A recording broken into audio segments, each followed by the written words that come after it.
we are going to discuss about the law of radioactive decay. So এই law to বহুত বেছি important. এই কাৰণে important কি এই law টোৰ যেটো statement হেতু হৈছে কি the number of atoms disintegrated per second at any instant is directly proportional to the number of radioactive atoms actually present in the sample at that instant. Okay. তো তাৰ মানে কৈছে কি যেতিয়া তোমাৰ ৰেডিওএক্টিভ মানে কি মই আগতে কৈছো যে ৰেডিওএক্টিভিটি মানে কি যেটো হেভিয়াৰ পাৰ্টিকল থাকিব হি নিজকে ডিকে কৰি থাকিব তো যেতিয়া হি ডিকে হোৱা নাছিলে ঠিক আছে ইনিশিয়ালি তাৰ কিবাটা তো এমাউন্ট থাকিব না তো সেই এমাউন্টটো লাহে লাহে কি হৈ যাব যে ডিকে হৈ যাব সেই যেটো ইনিশিয়াল যেটো এমাউন্ট হেতু কি হৈ যাব ডিক্ৰিজ হৈ গৈ থাকিব কাৰণ ইটো বস্তুটো ডিকে হৈ গৈ আছে হয় না ইয়াৰ পৰা মাছটো গৈ আছে মাছ কমিলে কি হ'ব বস্তুটো কমি কমি গৈ থাকিব So yet according to law of radioactive decay it tells us that the number of atoms disintegrated per second ঠিক আছে তাৰ মানে যদি তোমাৰ per second that means the rate of decrease of the atoms ঠিক আছে rate of decrease of the atoms কাৰণ number of atoms disintegrated per second মানে the rate of decrease of atoms at any instant মানে at a particular time কিবা টাইমত আৰু is directly proportional to the number of radioactive atoms actually present in the sample তাৰ মানে এটোৱে কৈছে যে সাপোজ তোমাৰ ইয়াৰ মিনিং টো হল এটো যে rate of number of atoms disintegrate per second suppose number of atoms disintegrate হৈ আছে dn/dt okay rate of decrease of atoms that is always proportional to the number of atoms that is present at the particular instant hey টাইমত যিমান তোমাৰ atoms present আছে তাৰ directly proportional হ'ব ঠিক আছে তাৰ মানে বুজি পাইছে প্ৰথমতে যদি তাৰ 100 আছিল এনে কলা 100 আছিল ডিকে হৈ যাব কিমান থাকিলে তাৰ 30 আছে সাপোজ 70 তাৰ হৈ গল তো কিমান থাকিলে 30 থাকিলে তো সেই 30 টো হল n ঠিক আছে so rate of decrease of atoms that is directly proportional to number of atoms that is present okay or that is called the number of atoms disintegrated per second at any instant is directly proportional to the number of radioactive atoms actually present in that the sample at that time ঠিক আছে তাৰ মানে এইটো ঠিক আছে তো when you do some mathematical then it will be clear so now let's do a mathematical relation so এই mathematical relation to বহুত important আৰু বহুত বাৰ derive কৰিব আহে আৰু এটো I hope that you have got this idea in class 11 as chemistry থাকিব লাগে আৰু আছে সাগে maybe radioactive I don't know about these things but থাকিব লাগে so কি কোৱা হৈছে তোমাৰ suppose let তুমি ধৰি লৈছো মই let n not তোমাৰ n not তো তোমাৰ কি হল suppose total number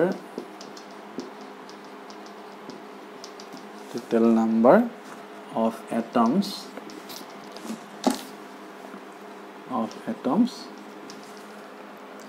present just 1 minute total numbers of atoms present originally in a sample at time t equal to 0 so what does it mean তাৰ মানে initially তোমাৰ যেটো atoms কিমানটা atom আছিল সাপোজ কিবা স্যাম্পলত n not number samples আছিল initially যেতিয়া হি decay হোৱা নাছিল বিফৰ ডিকেইং ইমান আছিল ঠিক আছে তাৰ পিছত কিমান থাকিলে সাপোজ কিবা এটা টাইমত কিমান আছে total number of atoms left দেখিবা total numbers of atom left undecayed so এইখিনি বাকি আছে মানে এতিয়া ঠিক আছে in the sample at time t okay t মানে এটা পার্টিকুলার টাইম সো ইনিশিয়ালি যেটা ডিকে হোৱা নাছিল তেতিয়া তাৰ কিমান atoms আছিলে that is n not and after some time that n is the number of atoms that is undecayed তাৰ মানে ইমান বাকি আছে এতিয়া then কিমান ডিকে হৈ গল যদি n not to initial amount of the atoms আছিলে আৰু যদি n আছে undecayed at time t then at time t how many atoms are decayed কিমানটা atoms decayed হ'ব this concept is very important n not minus n ইমান কি হ'ব এটো decay হৈ গল মানে না কাৰণ n not বাকি আছে ইনিশিয়ালি n not আছিল then n not minus n that is decayed তো এই এনেকুৱা ধৰণৰ কোৱেশ্চন আহে সো এই তো এই কাৰণে শিকাইছো কাৰণ যেটা নিউমেৰিকেল কৰিম এই বস্তুটো ইম্পৰ্টেন্ট হ'ব আমাক কিমান ডিকে হৈছে আৰু কিমান আনডিকেড আছে there is two things okay so এটো হৈছে যিমান বাকি আছে that is undecayed okay if someone asks you what is the amount of decay in time t, then n not minus n. Okay, so now আৰু এটা কথা কৈছে কি dn, যদি মই dn ধৰিছিলো, suppose dn বুলি ধৰিছো, dn মানে কি a small number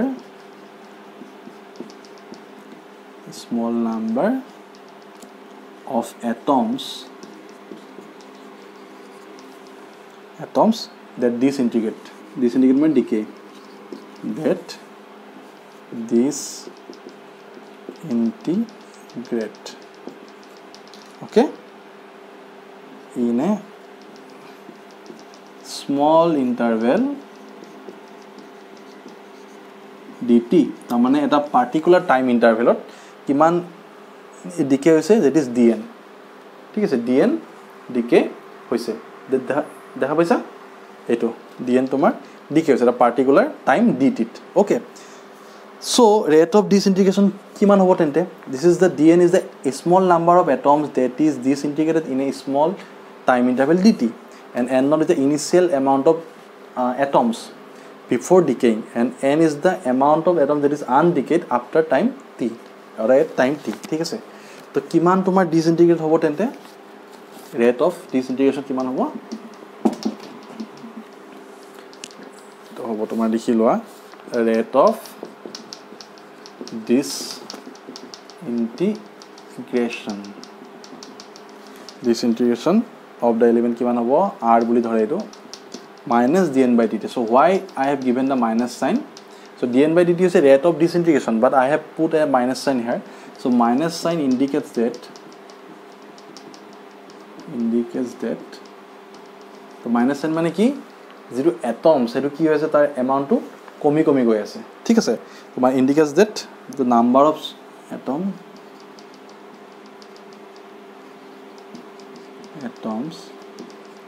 undecayed is decreasing, মানে যিমান বাছি আছে সেইখিনি কি কমি গৈ আছে, হয় না। সো সেইকাৰণে এইটো মাইনাস দিছে। So rate of disintegration to minus এইকাৰণে দিছে because the number of atoms which is undecayed that is decreases with time, লগত কমি গৈ আছে, হয় না। প্ৰথমতে তাৰ যদি 100 আছিলে, অলপ পাছত কিমান হৈ গ'ল 50 হৈ গ'ল, দেন 50 পিছত কিমান 30 হৈ গ'ল, 30 পিছত কিমান হৈ গ'ল 10 হৈ গ'ল, তো এনেকৈ গৈ কি হৈ যাব বস্তুটো কমি গৈ থাকিব। So that's why the number of atoms which is undecayed is decreasing, so that's why the rate of disintegration is given a negative sign, ঠিক আছে। তো এটা নেগেটিভ সাইন দিছে, ওকে। তো নাও according to law of radioactivity কি আছিলে, rate of disintegration is directly proportional to number of atoms that is undecayed, ঠিক আছে। কিমান আছিলে n, মনত আছে নে? then what is the r মানে এইটো পালো minus dn by dt, substitute কৰি দিয়া, that is proportional to n. Now this rate of disintegration is directly proportional to the number of atoms that is undecayed, so therefore I have written minus dn by dt n, কাৰণ এটা minus sine আহিব। Now there is a proportional, so proportional থাকিলে কি দিব লাগিব, minus dn by dt, constant এটা দিব লাগিব, equal sign দিলে, so I have to put a constant, this constant lambda, এই lambda টো কি বুলি কোৱা হয়, decay constant or disintegration constant. So this lambda is very important, and this relation is important, the one equation 1 there, this relation is very important, ঠিক আছে। Now this lambda is called decay constant, okay, is it visible? Okay, now কি কৰিব লাগিব,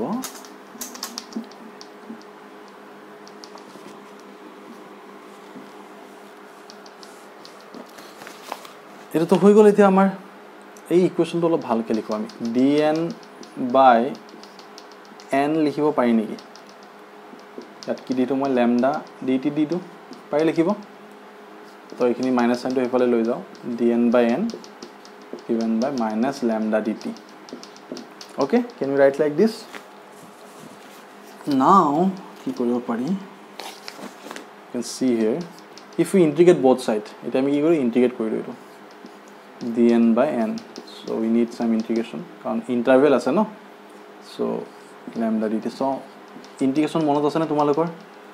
মই already discuss কৰিছিলো first ইয়াৰত। So this is like dn by n, the variable is n, it's look like কিমান integration of dx by x, একে আছিলে, তো dx by x কিমান আছিলে log of x আছিলে, বেস টু 10 by e থাকে, কিন্তু ইয়াত তোমাৰ বেস টু কিমান হ'ব, ন্যাচাৰাল বেস, তাৰ মানে e বেস হ'ব, বেছটো সদায় 10 নাথাকে ই থাকিব হা log of n আহিব log of x log of n now lambda is a constant you can take outside minus lambda now integration of dt that is like integration of dx it will give you x so here কিমান দিব ইয়াত into t দিব integration of dt হয়নে নহয় now integration কৰিলে সদায় এটা কি থাকে constant এটা আহিব এটো constant so now you can write like this log of n minus lambda t plus of c so equation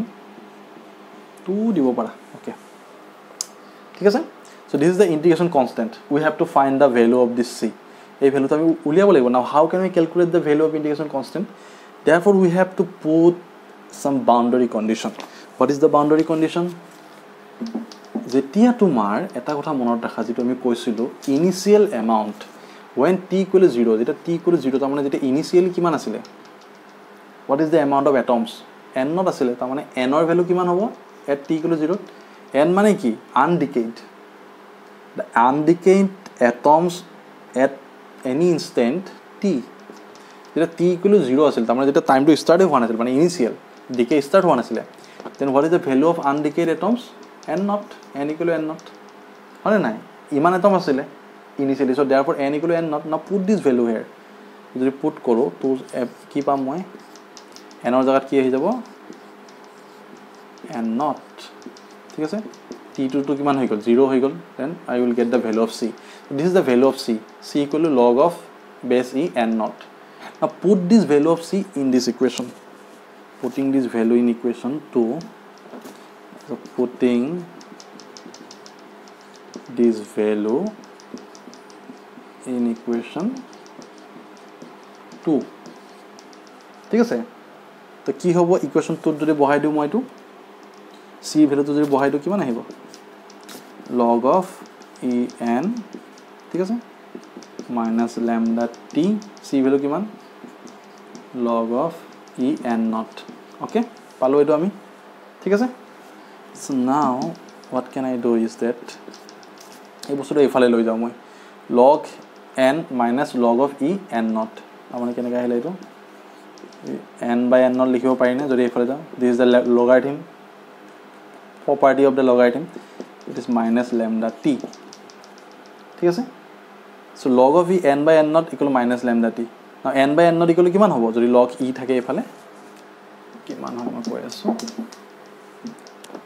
that can be written as n by n not equal to e to the power ahi jay minus lambda t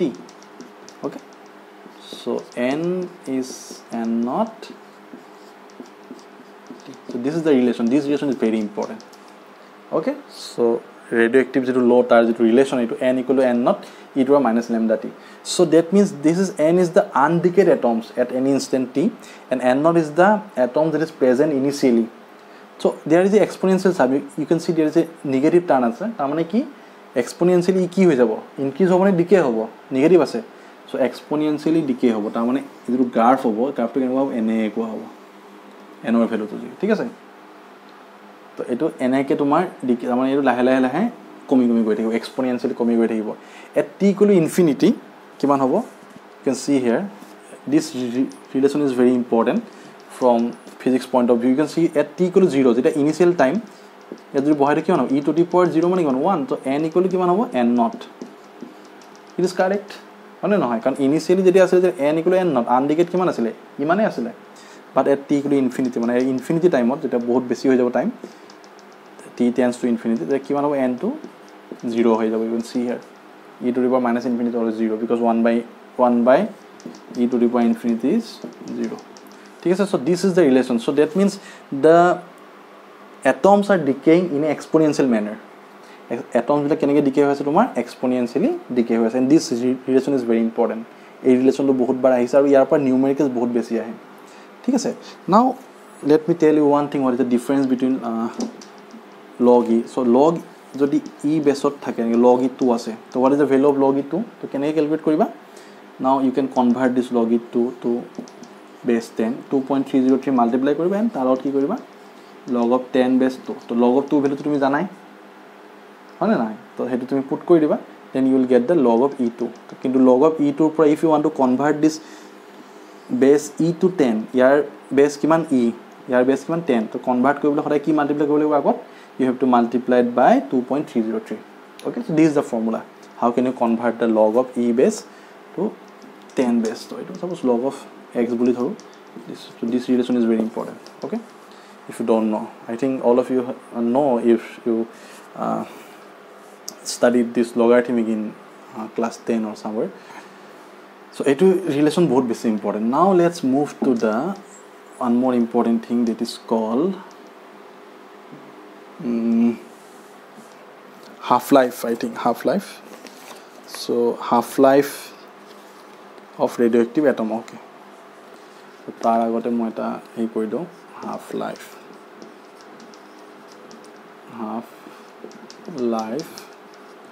of radioactive element so this is very important so what is the definition of half-life তো half লাইফৰ যেটো definition হল মানে কি তোমাৰ suppose initially কিমান আছিল atoms এটা before ডিকিং N not এটা পার্টিকুলার টাইমত আনডিকেড যেটো এটমস কিমান হৈ যাব ইনিশিয়ালৰ কিমান হৈ যাব হাফ হৈ যাব না এটা পাৰ্টিকুলাৰ টাইমত হয় নাই ইনিশিয়ালি তাৰ এমাউন্ট কিমান আছিল 100 আছিল সাপোজ এটা পার্টিকুলার টাইমত যেটো আনডিকেড কিমান হৈ যাব 50 হৈ যাব so at that time the undecayed atoms will be the half of the initial value of the atoms and that time is called the half life of radioactive element take tomar half life boli koa hoy jitu time ot tomar initial value half hobo tak tomar ki koa hobo half life boli koa hobo tar sot eitu hol tomar half life ki half life etu fast half life te eitu jitu amount thaki gol eta time ot iaru to half hoy jabo aru hone na ta mane keneka hoy jabo at a particular time কিমান হৈ যাব এতিয়া কিমান হৈ যাব again n to কিমান হৈ যাব half of n not by 2 ইয়াৰো half হৈ যাব ইয়াৰ half হৈ যাব না তাৰ মানে কিমান n not by 4 হৈ যাব এইটো half হৈ গল এইটো কি কব second half life this is first half life this is second half life then after some time কি হৈ যাব ইয়াৰ half হৈ যাব again ইয়াৰ half to কিমান হ'ব half again n not by 4 তাৰ মানে n not by 8 তো কি কব third half life তো এনেকে half of গৈ থাকিব ঠিক আছে যেটো টাইমত half হৈ গৈ থাকে ইনিশিয়াল ভ্যালুটো তাক কি কোৱা হয় half life বুলি কোৱা হয় ঠিক আছে সো এটা গ্ৰাফ এটা মই দি দিছো গ্ৰাফটো বেছি ক্লিয়াৰ হ'ব ফাৰ্স্ট হাফত খালি এটা কথা মনত ৰাখিবা ইনিশিয়াল ভ্যালু কি হ'ব half হৈ যাব সো এইটো টাইপৰ বস্তুটো মানে এক্সপোনেনশিয়ালি ডিকে হ'ব না সাপোজ এইটো আছে so number of atoms left undecayed number of atoms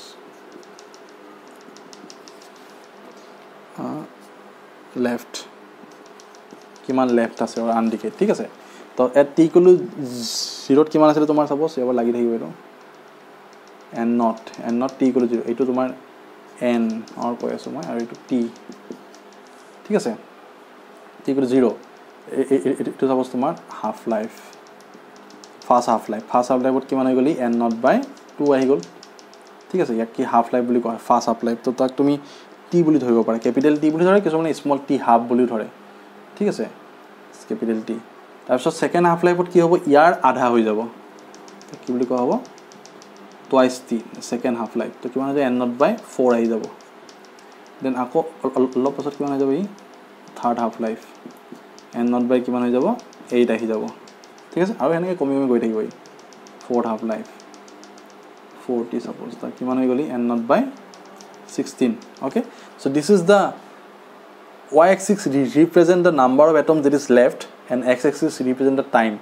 at particular time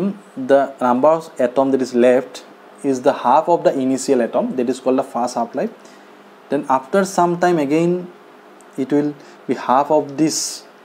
amount okay so that time is called the second half life তো এনেকৈ গৈ থাকিব তো this is first half life second half life so mainly half life মানে কি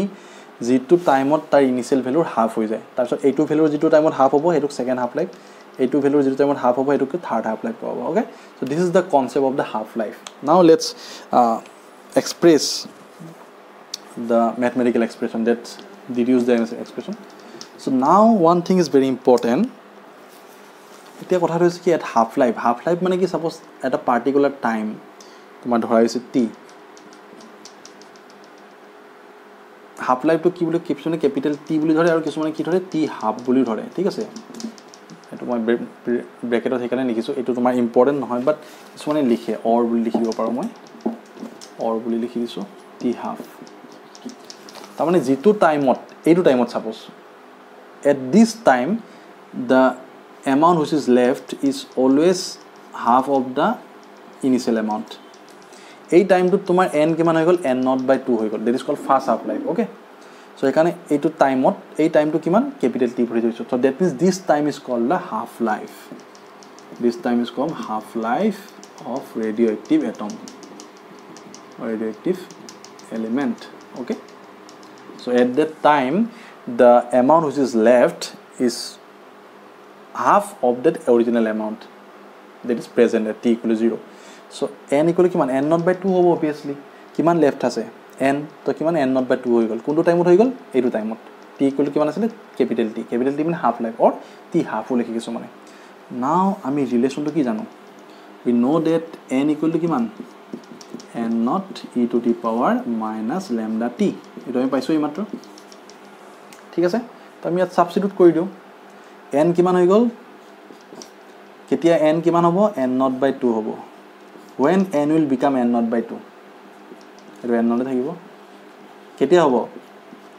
when t equal to capital t means half life or t equal to t half যি লিখা তুমি মই capital t লিখিছো ঠিক আছে এইটো পালো মই okay from this relation mathematics is very important কাৰণ মই আগতে কৈছো যে if you want to learn the physics then you have to be very strong in the mathematics okay physics and mathematics are same thing just mathematics is the language of physics so n0/2 equal to n0 e to the power minus lambda t কিয় লিখিলো আমি এটো again মই explain কৰিছো because at t equal to capital T so t means half life t equal to t কিমান হৈ যায় n equal to n0/2 হৈ যায় okay so এটো আহি গল now ইয়াৰ পৰা কি হ'ব এই এক্সপ্ৰেছন হ'ব n0 ক্যান্সেল গল থাকিল কিমান half equal to e to the power minus lambda t okay তো এতিয়া যদি মই এই e to the power lambda t টো পজিটিভ কৰি দিও e lambda t লিখিব পাওনে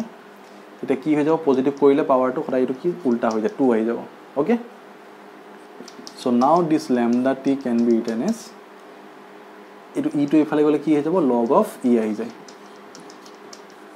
log of e to যদি এফালে আহি যায় e to the power আহি যায় আৰু e to যদি এফালে গুচি যায় log of e আহি যায় log of e to আহি গল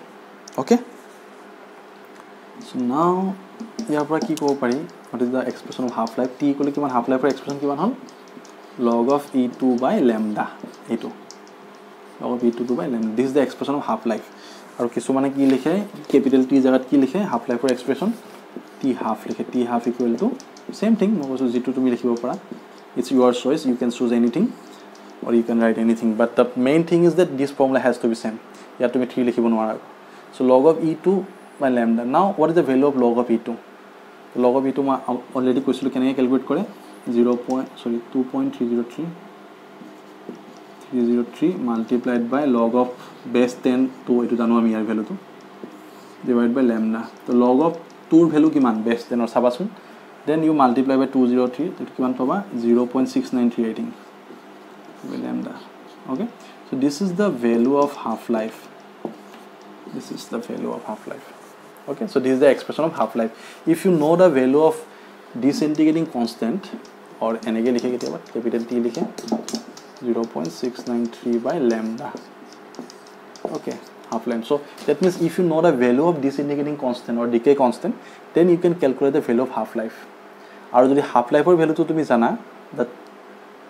if you know the value of the half life or if you know the value of the half life then you can calculate the value of this disintegrating constant teta tumi disintegrating constant to calculate koribo para okay thank you